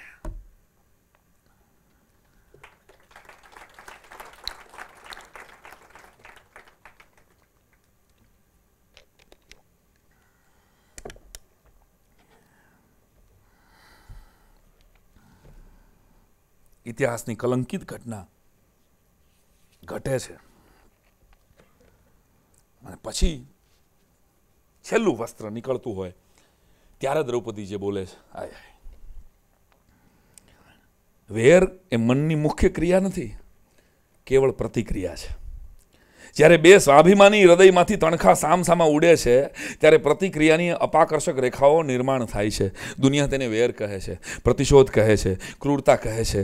મહારાજ આદેશની રાહ જોતો હોય એમ કેળના પોપડા ઉખડી જાય તેમ દુશાસને તેની સાડીમાંથી હાથ નાખી અને પાટલી ઉખેડી નાખી. કંચુકી પર હાથ મૂકી તે હિબકા ભરવા લાગી. અચ્યુત, મિલિંદ, માધવ, કેશવ, ગોપાળ, ગુડાકેશ, ઘનશ્યામ, દોડો. શ્રી કૃષ્ણ મધુસૂદન, ધરતી બનીને આ અભાગી પાંચાલીને આપના ઉદરમાં સમાવી લો. યજ્ઞકુંડમાં અગ્નિ રૂપે આવો અને આ આખી યાજ્ઞ સેનાને એમાં સમાવી લો. એના જીવન યજ્ઞને સમાપ્ત કરો. એની તપ્ત રાખ આ અંધ અને અધમ જનોના મોહ પર ચોપડી દો. મારી આ સહાય, મારી આ અહાય અશ્રુની યમુનાની હેલીમાં કામીઓના મદાંધ મસ્તકોને છેક તળિયે હોમી દો. કુરુકુળના ગીચ જંગલોમાં છુપાયેલા ઝેરીલા નાગોને મારા ઉષ્ણ શ્વાસના અગ્નિમાં ભસ્મ કરી દો. કંસનો વધ કરનાર કેશવ, શિશુપાલની કઠોળીનું છેદન કરનાર શ્રી કૃષ્ણ, ગોવર્ધનધારી ગોપાળ, શતધન્વાનું શિરછેદ કરનાર શ્યામ સુંદર, વિદુરથને વિદેહ કરનાર વાસુદેવ, દંત વક્રને દગ્ધ કરનાર દ્વારિકાધીશ, નરકાસુરને નષ્ટ કરનાર નંદકિશોર, બાણસુરના બાહુ તોડનાર બ્રહ્માંડ નાયક, પૌંડ્રને ભૂ પાઈ દેનાર પુરુષોત્તમ, શાલ્વ સહિત શૃગાલનો નાશ કરનાર હે શશી કિશોર, આવો આવો આવો. ત્રિલોકને તમારી મુરલીના છેદમાં સમાવી દેનાર શ્રી કૃષ્ણ, આ દીન, એકાંકી, અસહાય, અબલા અને અનાથ પાંચાલીને પણ સમાવી લો. સુદર્શનના સર્વસંહારક શક્તિમાન શલાકાઓથી સભામાં બેઠેલી આ મૂક શિષ્ટજનોના શિર ઉડાવી દો. કૃષ્ણ, અરે તમારામાં જ આજ યશોદા અને દેવકીના માતૃત્વ પ્રત્યે આસ્થા રહી છે ખરી? માતૃત્વના મહામંગલ મંદિરના મહાદ્વારે નમાવતી તમારા વૃષણી કુળની લાજ તમારામાં રહી છે ખરી? દુનિયાનો અંત આવા ઘનઘોર અંધકારથી કરવા માંગતા હોય તો આજે સૂર્યના તેજસ્વી દીપકને ફૂંક મારીને બુજાવી દો અને આ કૌરવની શ્યામ દાસીને આ જ અંધકારમાં ડૂબાડી દો. આવો, યમુનાના ઉછળતા મોજા પર ચડીને દોડતા આવો. જોરદાર ફૂંકાતા વંટોળિયાની જેમ આવો. આકાશની છત ભેદીને પાતાળમાંથી દશે દિશામાંથી દોડીને આવો. આવો શ્યામ, સત્વરે આવો.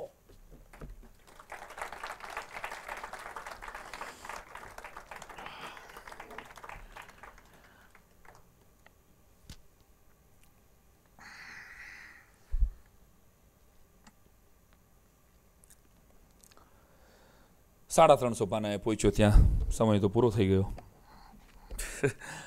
આવું છે આ પુસ્તક. અને હવે જો તમને ગમે તો આ તમારું, ન ગમે તો એ તમારું. આપણે વેચેલ માલ પાછો લેતા જ નથી. એક આખી ઇમોશનલ યાત્રા કરાવે છે. સંવેદનાના તારને એવા ઝંકરું જ્યારે જ્યારે પણ વાંચું ને એક પાના ઉપર ઊભા રહીને એની ઉપર મંથન કરું છું હું જ્યારે ત્યારે. શકુની ફટાફટ કહી દઉં છેલ્લી 5-10 મિનિટમાં. શકુનીના પાસા મગધના રાજા જરાસંઘના હાડકામાંથી બનાવવામાં આવેલા હતા એમ શિવાજી લખે છે આમાં. એટલે એ શકુનીનો બધો ઓર્ડર માનતા હતા.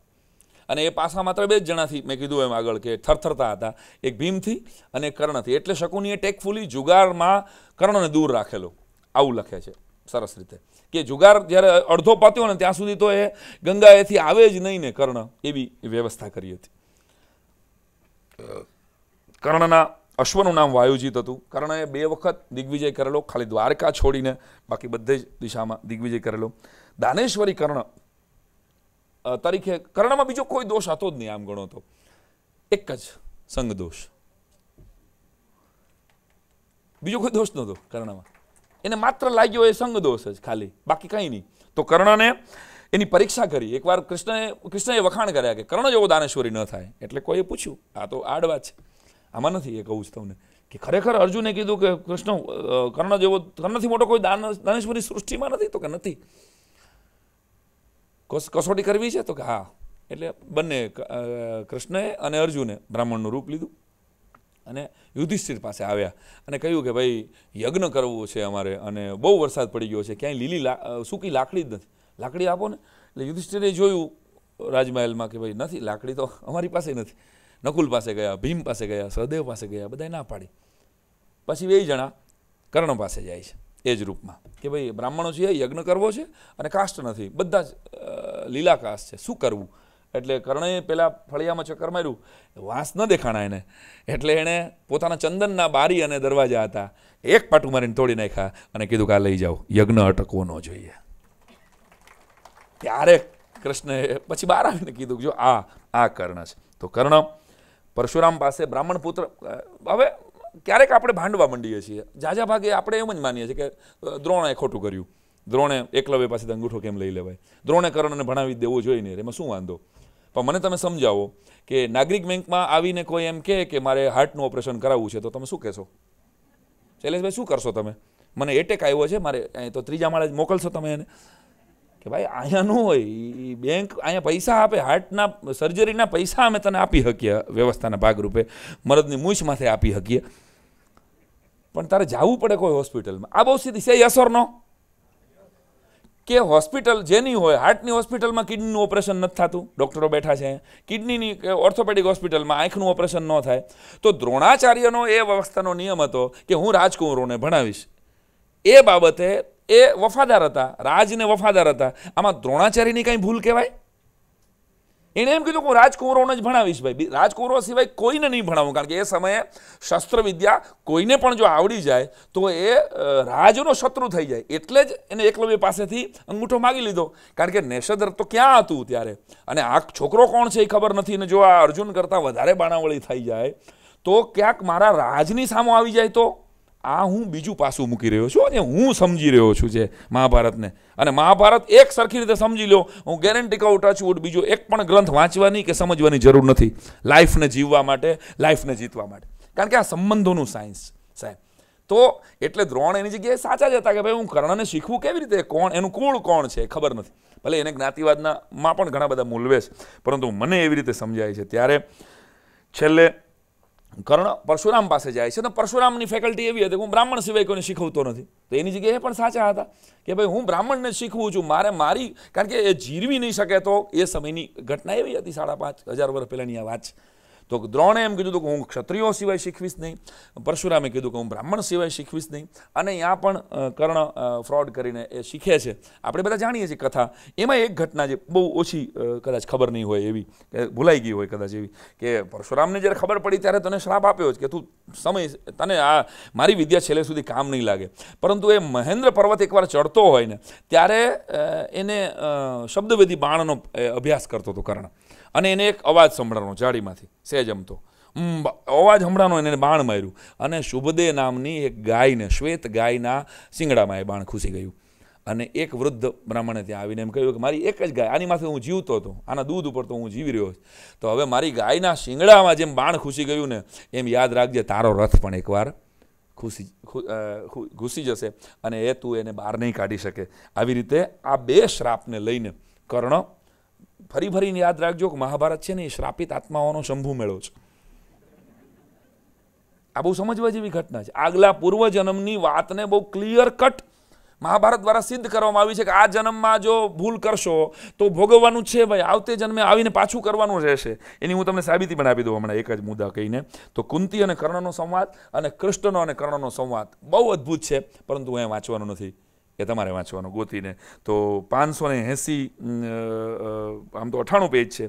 છેલ્લે રથનું ચક્રું, કર્ણ અને ભીમનું બહુ ભયંકર યુદ્ધ થાય છે. કુંતી પાસેથી વચન માગ્યું હોય કે તારા 5 જીવતા રહેશે, એ આપણે બધા જાણીએ છીએ. પણ એકવાર આનો સંવાદ બહુ અદ્ભુત છે. રથનું પરડું જ્યારે ઘસે છે અને ત્યારે અદ્ભુત એક ઘટના ઘટે છે. અને શિવાજી સાવંત આમ કલમ નીચોવી આ જાણે આંસુમાં બોળી અને લખતા હોય એવું આપણને લાગે. છેલ્લી મિનિટો મારી પાસે વધી છે, એમાં હું કહી દઉં તો કે થાકેલા શલ્ય. જો જીવનમાં તમારો સારથી કોણ છે, તમારો સાથી કોણ છે, તમારો દોસ્ત કોણ છે, જ્યોતિર્મામાં એની બહુ સરસ વાત વેદવ્યાસજી આપણને કર્ણના સમાચારથી સ્ટોરીથી શીખવે છે. શલ્યને મૂક્યો તો કૃષ્ણ ભગવાને જ કે તારે સામા પક્ષે રહેવાનું છે. સાંભળજો, આપને ખબર જ હોય મગધરાજ. એને કહ્યું કે તારે સામા પક્ષે, એ તો મામા હતા આના પાંડવો, છતાંય એને સામા પક્ષે રાખ્યા. સાંભળજો. અને એને કામ શું આપ્યું શલ્યને? સારથીનું. કર્ણનો સારથી શલ્ય હતો. શલ્ય છે ને એ સતત કર્ણને હતોત્સાહ કરતો હતો. એ સૂતપુત્ર, જો કર્ણ અર્જુન આ બાજુ છે, એ સૂતપુત્ર યા નો માર, ઓલી બાજુ માર, સતત. એટલે બાજુમાં આપણે આજુબાજુમાં કોને રાખવા ને? તારાથી ન થાય મોટા, કોઈ દી થતી છે આ, કોઈ દી આ કામ આપણા કુટુંબમાં કોઈ થાય, તારી કોમ તે જોઈશ. આવા આપણી આજુબાજુમાં જ છે. તમે જુઓ જે લોકો પાણી ગાળીને પીવે છે અને ગામનું લોહી ડાયરેક્ટ પીતા હોય છે, આ શલ્ય જેવા લોકો આપણી આજુબાજુમાં જ છે, જે સતત આપણને હતોત્સાહ કરતા રહે. આ ન થાય તમારાથી, આ કારત હોય છે, આ કોમમાં છો તું, યા સતત આપણને આપણી કોમ યાદ કરે. કેટલાક લોકો આપણને આપણા અપમાનો ભૂલવા જ નથી દેતા. યાદ રાખો, ખબર છે ને? ઓલા એવો કર્યું તો આ ઈ જો આપણે ભૂલી ગયા હોય યાર, 2 વર્ષ પહેલાં કોકે આપણું અપમાન કરી નાખ્યું હોય. આપણે તો લાઈફમાં મસ્ત રીતે જીવતા હોય. દુર્યોધન જેવા, શલ્ય જેવા લોકો સતત આપણી, હું આ જે મારો ઉપસંહાર છે, મને સમજણ આવી છે આ મૃત્યુંજય વાંચ્યા પછી એ છે મહાભારતથી, કે ભાઈ આપણી આજુબાજુમાં આવા લોકો છે જે આપણને જખમોને ખોતરે. આપણે તો રૂજાઈ ગયું હોય ને એમાંથી હારા લોહી કાઢે, રૂજાઈ ગયેલા. આ ન ભૂલાયો, ઓલા આમ કરી નાખ્યું, એટલે આપણે પાછા ફ્રેન્ડ થઈને એની માથે બદલો લેવા જાય, એટલે એ જીતી જાય. તો આવા મિત્રોથી ચેતજો, આવા આડોશ પાડોશીથી ચેતજો. શલ્ય છે, શલ્યએ સતત હતોત્સાહ કર્યો એને, અને છેલ્લે પડ્યું ખુશી ગઈ. થાકેલા શલ્યએ રથમાંના બાણ ભાથા છોડી તમામ વજનદાર શસ્ત્રોને નીચે ફેંકી દેવાનું કર્ણને કહ્યું. ધડાધડ બધા જ શસ્ત્રોએ ફેંકવા લાગ્યો. ચીકણી રણભૂમિ પર વારંવાર પગની ખરી ખૂપાવીને ઘોડાને પણ મોઢે ફીણ ચડી ગયા હતા, છતાં રથ અચલ હતો. એના રથનું ડાબું ચક્ર રણભૂમિમાં ફસાઈ ગયું હતું. મહેન્દ્ર પર્વતના કીચડમાં પથ ભૂલેલો આખલો ફસાય તેમ. સાંભળજો, ઓલી વાત યાદ કરાવું છું. હું અર્જુનના નંદી ઘોષને તેના રથની આસપાસ ગોળ ગોળ ફેરવવા લાગ્યો, તો પણ એ તો બાણ જ છોડતો રહ્યો. અંગરાજ, રથ સહેજે ખસતો નથી. ડાબું ચક્ર કાદવમાં ફસાઈ ગયું છે. શલ્યે ભયાકુલ સ્વરે કહ્યું. માદ્રે, ગભરાશો નહીં, રથચક્ર બહાર ખેંચી હું કાઢું છું. પીઠ પાછળનો ભાથો અને હાથમાંનું અખંડ બાણ વર્ષા કરતા વિજય ધનુષ્યને જાળવતો એ રથમાંથી નીચે ઉતર્યો. નીચે પશ્ચિમ દિશા તરફ, પગથિયા ઉતરતા સૂર્યની જેમ. તો જો એ નજાકત હતી. ફરી વાર લ્યો, તમે બહુ ચૂકી ગયા, 4 જણા ચૂકી ગયા. પીઠ પાછળનો ભાથો અને હાથમાંનું અખંડ બાણ વર્ષા કરતા વિજય ધનુષ્યને જાળવતો એ રથમાંથી નીચે ઉતર્યો. નીચે પશ્ચિમ દિશા તરફ, પગથિયા ઉતરતા સૂર્યની જેમ. મારા મનમાં વિચારોનું ચક્ર ચાલ્યું. એ રથની નીચે સૂતપુત્ર, અંગરાજ, સેનાપતિ, દિગ્વિજય, દાનવીર, અજય, ધર્ણધર, કર્ણ કે કોંતે? છેલ્લો પાઠ કૃષ્ણ કહે છે. આ એટલે મારા મનમાં એટલે અહીંયા કૃષ્ણ કહે છે. કોંતે કે પ્રથમ પાંડવ? એનો જમણો હાથ ડાબા રથચક્રના એક મજબૂત આરામાં ભેરવી રથને ઉપર લાવવા એને તમામ શક્તિઓ કામે લગાડી. ભુજાના મજબૂત માંસલ સ્નાયુ ફૂલ્યા, કપાળ પર પરસેવો બાજી ગયો, જોરદાર ધક્કો માર્યો, રથચક્ર હલ્યું જ નહીં. એ મજબૂત ધરી સરીને ફરી પાછી એના હાથમાં આવી. એના હાથમાં ધનુષ જોઈ અર્જુન બાણ વરસાવતો રહ્યો. એ બાણ એની છેલ્લી ખુલ્લી ભુજાઓને વીંધતા ગયા. એ નીચે બેસી ગયો. ધનુષ્યને ધરતીમાં જેટલું ખૂપાવી શકાય તેટલું ખૂપાવી અને સ્થિર કર્યું અને બેઠા બેઠા બાણ વર્ષા કરવાનો પેતરો કર્યો. ડાબા હાથે પોતાની પીઠ પર ભાથામાંથી બાણ કાઢી લઈ અને તેના એક હાથે વિજય ધનુષ્ય ઉપર ચડાવવા લાગ્યો.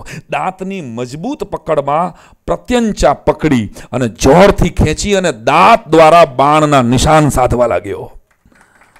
જમણા હાથે રથચક્રને ઉખેડવા મક્કમતાથી જજુમવા લાગ્યો. હજુ બીજા 1-2 મજબૂત આરા નીકળી ગયા, પણ રથચક્ર હલ્યું નહીં. હલે તેમ પણ નહોતું. એણે એક હાથે છોડેલા કોઈ મર્મભેદી બાણથી અર્જુન મૂર્છિત થયો, નીચે ઢળી પડ્યો. તે જોઈને નિશ્ચિત બનીને તેણે હાથમાંનું પરાક્રમી વિજય ધનુષ નીચે મૂક્યું. કાદવમાં હાથ ખૂપાવ્યો, પૂરેપૂરી શક્તિથી રથચક્રને બહાર કાઢવા માટે. આજની આ એક જ ક્ષણ એવી હતી, એના હાથ ધનુષ વગરના હતા. ફક્ત એક જ ક્ષણ, અત્યંત મહત્વપૂર્ણ ક્ષણ. એ ચૂક્યો તો મેં કાષ્ઠનળીમાંથી વનસ્પતિ ઔષધિ અર્જુનના નાકને સૂંઘાડી. કૃષ્ણએ એ તરત જ શુદ્ધિમાં આવ્યો, ફરી બેઠો થયો. એણે નિશસ્ત્ર જોઈ અર્જુને પણ પોતાનું ગાંડીવ નીચે મૂક્યું. નિશસ્ત્ર પર શસ્ત્ર વર્ષા ન કરાય માટે. ગોકુળના મેદાનમાં અંગ સાથે અંગ ઘસતા ગાયોનું ટોળું ધસે તેમ મારા મનના પ્રાંગણમાં વિચારો ઉછળ્યા. ગોકુળના મેદાનમાં અંગ સાથે અંગ ઘસતા ગાય ધમાસાણ યુદ્ધની વચ્ચે શિવાજી સાવંત આપણને ગોકુળ લઈ જાય છે. એક લાઈન માટે સાહેબ સાંભળજો, આ મજા છે. ગોકુળના મેદાનમાં અંગ સાથે અંગ ઘસતા ગાયોનું ટોળું ઘસે એમ મારા મનના પ્રાંગણમાં વિચારો ઉછળ્યા. નંદી ઘોષના 5 ઘોડાઓની લગામ ખેંચી એમની પીઠ પર હું ચાબુક સતત ફટકારતો રહ્યો. કંઈ સૂચતું નહોતું. મહત્વની એક જ ક્ષણ, નહીતર રથચક્ર ઉખાડી આ આકાશવીર ફરી હુમલો કરવાનો હતો. મારા હાથમાં લગામ 5 હતી, ચાબુક ફક્ત એક જ. જો સમજાય તો મારા ફરી વાર તમે ભૂલી ગયા. તમે આ શું કહેવા માંગે છે? કૃષ્ણનું મનોમંથન છે. મારા હાથમાં લગામ 5 હતી, એટલે 5 પાંડવ, ચાબુક એક જ. 1 કે 5? લગામ કે ચાબુક? ચાબુક કે લગામ? 5 કે 1? ઓહ, શું કરું? એટલામાં વિચારનો ઝબકારો થયો, અતિશય વ્યવહારુ, એકદમ નિર્વિવાદ. લગામને લીધે ઘોડાને વશમાં રાખી શકાય.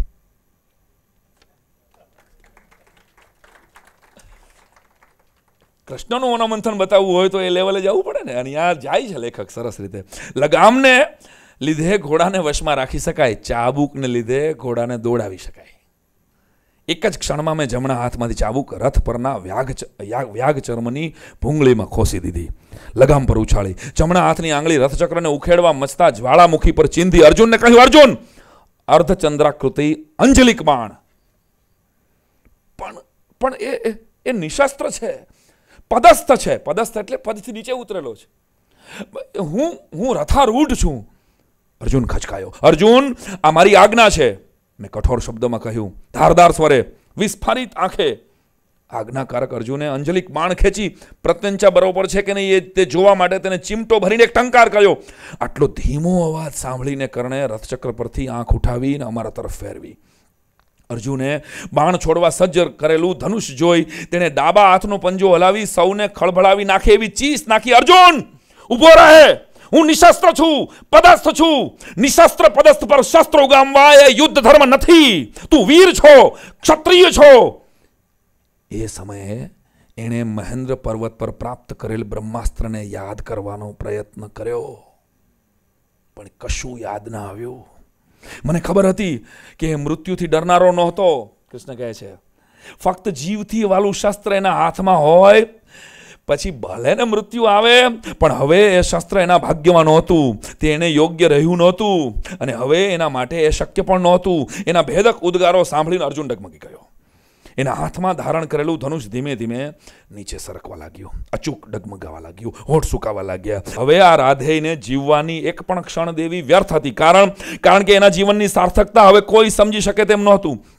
એ માટે અર્જુનને મનથી મક્કમ કરવા માટે અને ફરીથી વ્યવહારુ તત્વજ્ઞાન સમજાવવાની જરૂર હતી. તે જે ધર્મને પડકારતો હતો એ જ એને કહીને આજે મારે અર્જુનને અતીતની યાદ અપાવી, એને મક્કમ કરવાનો હતો. ભાંગી પડેલા શંકાશીલ અર્જુનને હવે મારે ટટ્ટાર કરવાનો હતો. મારા મુખમાંથી શબ્દની યમુના વહેવા લાગી, ફીણ ઉભરાતી, ભયાનક રેલ જેવી. ધર્મ? રાધેય, ધર્મના અર્થને તું શું જાણે છે? સૂત ધર્મ, સૂત પુત્ર. કૌરવોના પ્રાચીન સભાગૃહમાં પાંચાલીને વારાંગના કહેતી વખતે તારો દિવ્ય ધર્મ ક્યાં ગયો હતો? 5 પુત્રો સહિત વનમાં અડવાણે પગે જતી કુંતી દેવીને જોઈને તારો ધર્મ ક્યાં છુપાઈ ગયો હતો? લાક્ષાગૃહમાં પાંડવો ભસ્મ થઈ ગયા એ સમાચાર સાંભળીને તારો ધર્મ કે કેમ આક્રોશ પામ્યો નહીં? 16 વર્ષના કુમળા અભિમન્યુને તમે 6 જણાએ ઘેરી લીધો. હે સુતપુત્ર, તને આજે યાદ આવતો ધર્મ ત્યારે કેમ યાદ ના આવ્યો? અર્જુન, નિશાન લે. મેં કર્ણના કંઠ તરફ આંગળી ધરી તો પણ તે હસ્યો. તેણે હાથ જોડ્યા. વિનંતી કરવા નહીં, મને કેવળ વંદન કરવા. કર્ણ હસ્યો. કર્ણએ હાથ જોડ્યા. વિનંતી કરવા નહીં, વંદન કરવા. હું જ સમજી શક્યો હતો. યુદ્ધભૂમિ પર એના આખરી વંદન, મૂક નેત્રોથી વહેતા વંદન. અર્જુનના ધનુષમાંથી ટંકાર કરતું સડસડાટ અંજલિક બાણ એની ભરાવદાર ગરદન પર પહેલા લોહ કવચને ભેદી અને કંઠને છેદીને ખચ કરતું ઘૂસી ગયું. એ મહારથી રથચક્ર નજીકના કાદવમાં ઢળી પડ્યો. વિજય ધનુષ દૂર ફેંકાઈ ગયું. કર્ણ ઘાયલ થઈને પડ્યો. આ સમાચાર સાંભળતા જ બંને સેનાના સૈનિકોએ શસ્ત્રો હેઠા મૂકી દીધા. આ સમાચાર કોઈને માન્યમાં આવે એમ જ નહોતા. દરેક જણ આસપાસ ઉભેલા યોદ્ધાઓ શું થયું એમ પૂછવા લાગ્યા. કઠોર નિર્ણય લેવા મારે આખરી વેળાએ તેને સૂતપુત્ર કહેવો પડ્યો. હાય હાય હાય હાય, આ કૃષ્ણની સંવેદના. કઠોર નિર્ણય લેવા માટે મારે આખરી વેળાએ તેને સૂતપુત્ર કહેવો પડ્યો. એથી મને કેટલું દુઃખ થયું હશે એ તો એક મારું જ મન જાણતું હતું. હાથમાંથી લગામ મેં નીચે ફેંકી દીધી અને સમાજ રચના માટે ઊભી કરેલી મનની અને તત્વનિષ્ઠાની દિવાલ ધસી પડી.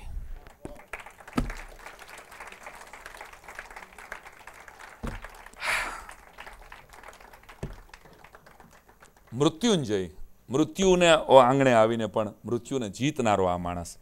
તો કચડાયેલા કોઈ પણ માણસની કથા મારા તમારા જીવનમાં આપણે ક્યાંક ને ક્યાંક કચડાયા જ હોય. એક કર્ણ મારી દ્રષ્ટિએ એ વ્યક્તિ નથી. આપણા બધાના જીવનમાં કોઈ એક પળે આપણે કર્ણ હોઈએ જ. આવું મારું માનવું છે. એટલે છેલ્લી 2 મિનિટથી મારી વાતને આપું. 2 મિનિટ આપું કે કંટાળ્યા છો? તો ચાલો, તો તમારે આખી રાત રાખવું હોય પણ એ આ બજેટમાં ન હોય. તો આ મારા ગમતા પુસ્તકની વાત. અને મેં કદાચ મારી જિંદગીમાં ઓનેસ્ટલી કહું તો નાગરિક બેંકનો આભાર કે હું 1 કલાક કોઈ એક પુસ્તક ઉપર બોલ્યો હોય એવો 26 વર્ષમાં પહેલો મોકો છે આ. અને આટલું સરસ ઓડિયન્સ વરસતા વરસાદમાં આટલા દિલથી તમે માણ્યું, કદાચ તમને એની ભાવવંદના એના ભાવ સુધી પહોંચાડવાનો મારો પ્રયત્ન હતો. આ મૃત્યુંજય વાંચ્યા પછી મેં મારું એક પુસ્તક આવતું હતું પાંચજન્ય નામનું, અને એમાં મને એમ એક સર્જન, મેં પહેલાં સર્જકની વાત કરી, પછી એના સર્જનની વાત કરી, પછી એક લેખક તરીકે એક નાનકડા એવા શબ્દના સૈનિક તરીકે મને જે કર્ણ સમજાયો એ મેં મારી ભાષામાં લખ્યો. આમાં 8 જેટલી કવિતાઓ છે, એમાંથી 2 કવિતાઓ કહીને હું મારી શબ્દોને વિરામ આપીશ. મેં અહીંયા પહેલી જ કવિતા લખી કર્ણ માટેની, જે મને ગમતી કવિતા છે, અને તમે કર્ણની વાત સાંભળો. આખા મૃત્યુંજયની આ બાય પ્રોડક્ટ છે. મને મૃત્યુંજય કેમ ઉતરું, કેવી રીતે ઉતરું, એની આ વાત છે, તમને કદાચ ગમશે. તમે કહેતા નહીં કોઈને પરબારું, સૂરજના સંતાને આયખામાં વેઠ્યું છે આખા જીવનનું અંધારું. તમે કહેતા નહીં કોઈને પરબારું કે સૂરજના સંતાને આયખામાં વેઠ્યું છે આખા જીવનનું અંધારું. અરે માં એટલે મમતા, અને માં એટલે કરુણા, અને માં એટલે વાલપનો દરિયો. માતાનો મરમ મારા જીવતરમાં ધગતા દાવાનળ સંભર્યો. માના ધાવણની 2 ઘૂંટ મને આપી નહીં, કેમ એને માં કહીને પુકારું. તમે કહેતા નહીં કોઈને પરબારું. ઝળહળતો બાપ જેનો દુનિયામાં હોય તેના છોરુને હોય ટળવળવાનું. દરેક પ્રસિદ્ધ માણસની, દરેક સફળ માણસના સંતાનોની હાલત જોજો તમે. ઝળહળતો બાપ જેનો દુનિયામાં હોય એના છોરુને હોય ટળવળવાનું. અરે દાતારી દીધી પણ દરજ્જો ન દીધો. દાતારી દીધી પણ દરજ્જો ન દીધો, અને એ પણ નહીં કોઈને કહેવાનું. માયલામાં રોજ રોજ બળવાનું, થોકબંધ મેણાના ભારને વેંઢારું. તમે કહેતા નહીં કોઈને પરબારું કે સૂરજના સંતાને આયખામાં બેઠ્યું છે આખા જીવનનું અંધારું. 5ને બચાવવા તું 6ની પાસે જે માગણ થઈ આવી છો માતા. 5ને બચાવવા તું 6ની પાસે જે માગણ થઈ આવી છો માતા. તરતો મૂક્યો ત્યારે 2 ઘડી માટે ચિંતા નહોતી થઈ જન્મદાતા. તરતો મૂક્યો ત્યારે આને મગર ખાઈ જશે, આને પાણી વયું જશે, આના મોઢામાં વિચાર્યું નહીં, એક દૂધનું ટીપું નથી આપ્યું તે મને. તરતો મૂક્યો, અરે 5ને બચાવવા તું 6ની પાસે જે માગણ થઈ આવી છો માતા. તરતો મૂક્યો ત્યારે 2 ઘડી માટે ચિંતા નહોતી થઈ જન્મદાતા. મારા નસીબના બાકી રાખેલા હાલરડા ક્યાં જઈને ઉધારું. તમે કહેતા નહીં કોઈને પરબારું. છેલ્લો બંધ કે સૂરજનો દીકરો ઇન્દ્રને ન ઓળખે. સૂરજનો દીકરો ઇન્દ્રને ન ઓળખે. આવી વાર્તાઓ હવે કોઈ ન કહેશે. કાળીઓ ઠાકર આવે કરણના ખોયડે તો કુંડળ હું કાળ જ કાઢી દેશે. કાનોડા તું આવી ગયો તો અહીંયા પતી ગયું હોત મારું, અને કુરુક્ષેત્ર આખું અટકાઈ ગયું હોત. સૂરજનો દીકરો ઇન્દ્રને ન ઓળખે. આવી વાર્તાઓ હવે કોઈને કહેશે. કાળીઓ ઠાકર આવે કરણને ખોયડે તો કુંડળ હું કાળ જ કાઢી દેશે. અને એક યોદ્ધાની જેમ મને માર્યો હોત શામ તો પાતક ધોવાત એક તારું. તમે કહેતા નહીં કોઈને પરબારું.